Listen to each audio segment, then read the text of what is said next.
Hi guys, welcome back to our channel. இன்னைக்கு தமிழ் டப்பில் நெட்ஃப்ளிக்ஸில் ரீசெண்டாக ரிலீஸ் ஆன ஒரு செம்ம இன்ட்ரெஸ்டிங்கான ஜாப்பனீஸ் மூவி பற்றி தான் பார்க்க போகிறோம். அது என்ன மூவின்னு பார்க்கறதுக்கு முன்னாடி இந்த லைக், ஷேர், சப்ஸ்கிரைப் எல்லாத்தையும் பண்ணி விட்டுருங்க. இன்னைக்கு நம்ம கொண்டு வந்திருக்க மூவியோட name husband in action. Story என்னன்னா, ஸ்டார்டிங்கில் ஒரு பிரைவேட் டிடெக்டிவ் காட்டுறாங்க. அவர் ஒரு ட்ரக் ரிலேட்டட் ஆப்ரேஷன் பெரிய ஆளை அரெஸ்ட் பண்ணியிருப்பாரு. நம்ம டிடெக்டிவ்க்கு ஆல்ரெடி டைவர்ஸ் ஆயிடுச்சு. அவருக்கு ஒரு குழந்தை இருக்கு. அவரோட எக்ஸ் ஒய்ஃப் இன்னொரு கல்யாணம் பண்ணியிருப்பாங்க. புது ஹஸ்பண்ட் ஒரு வெட்டர்னரி டாக்டராக இருப்பாரு. ஒரு நாள் பேரண்ட் மீட்டிங்க்கு 2 அப்பாங்களும் வந்திருப்பாங்க. ஆனால் அம்மாவும் குழந்தையும் வந்திருக்க மாட்டாங்க. அப்போ திடீர்னு ஒரு ஃபோன் கால் வருது. அந்த கால் பண்ணியிருக்கிறது யாருன்னா, டிடெக்டிவ் ஆல்ரெடி அரெஸ்ட் பண்ணியிருக்க ஆளோட மனைவி.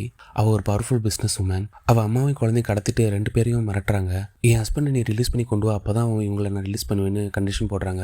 இப்படி தங்களோட மனைவி குழந்தையை காப்பாற்றுறதுக்காக இந்த 2 ஹஸ்பண்டுகளும் சேர்ந்து என்ன பண்ணுறாங்க, இதுக்குள்ளே வர கேங்ஸ்டர்ஸ் யார், அந்த கேங்ஸ்டர் எப்படி சமாளிக்கிறாங்க, கிளைமேக்ஸில் என்ன நடக்குது, இந்த மாதிரி பல விஷயங்களை சொல்கிற படம் தான் அந்த ஹஸ்பண்ட் இன் ஆக்ஷன்ஸ். இந்த படத்தை ஒரு ப்ராப்பர் காமெடி அட்வென்ச்சர் மூவி தான் சொல்லுவேன். காமெடியை பொறுத்த வரைக்கும் நிறைய இடங்களில் ஒர்க் அவுட் ஆகிருக்கு. குறிப்பாக அந்த கேங்ஸ்டரும் அவங்க கேங்கும் செய்கிற காமெடி சூப்பராக இருக்குது. அதே மாதிரி 2 ஹஸ்பண்டும் ஒன்றா ட்ராவல் பண்ணும்போது சின்ன சின்ன இன்சிடென்ட்ஸ் எல்லாமே ரசிக்கிற மாதிரி இருக்குது. நெகட்டிவ்னு சொல்லணும்னா, கதை கொஞ்சம் ப்ரெடிக்டபிளாக தான் போகுது. அந்த விஷயத்தை கொஞ்சம் பெட்டராக பண்ணியிருக்கலாம். ஆல்ரெடி இந்த மூவி பார்த்துருந்தீங்கன்னா கமெண்ட்டில் உங்களுக்கு பிடிச்ச சீன்ஸ் என்னன்னு சொல்லுங்கள். ஓகே கைஸ், வீடியோ இதோட முடிச்சுக்கிறேன். நான் உங்களை நெக்ஸ்ட் வீடியோவில் மீட் பண்ணுறேன். Bye guys.